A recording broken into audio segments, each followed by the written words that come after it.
Very good afternoon. Welcome to 9 TV. నేను Priyanka. Bulletin లో details చూద్దాం. జార్ఖండ్ లోని సరంధ అటవీ ప్రాంతంలో భారీ ఎన్కౌంటర్ జరిగింది. భద్రతా బలగాలకు మావోయిస్టులకు మధ్య భీకర ఎదురుకాల్పులు కొనసాగుతున్నాయి. ఈ ఎన్కౌంటర్ లో ఇప్పటి వరకు 10 మంది మావోయిస్టులు మరణించారు. మృతుల్లో మావోయిస్టు సెంట్రల్ కమిటీ మెంబర్ నాయకుడు మిసిర్ బెస్రాతో పాటు మరికొందరు కీలక సభ్యులు ఉన్నట్లుగా తెలుస్తోంది.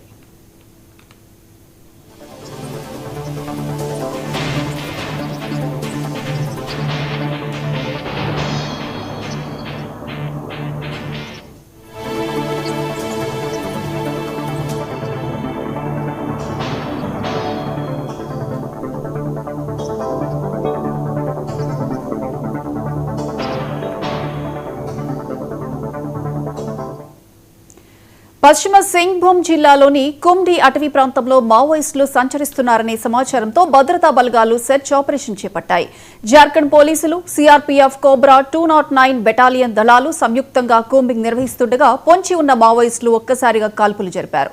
దీనికి ధీటుగా భద్రతా బలగాలు ఎదురుదాడి చేయడంతో గంటల పాటు భీకర పోరు కొనసాగింది. ఈ కాల్పుల్లో ఇప్పటి వరకు 10 మంది మావోయిస్టులు ప్రాణాలు కోల్పోయారు.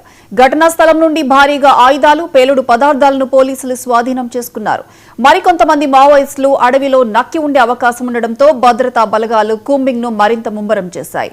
అదనపు దళాలను ఘటనా స్థలానికి తరలించి గాలింపు చర్యలు కొనసాగిస్తున్నారు.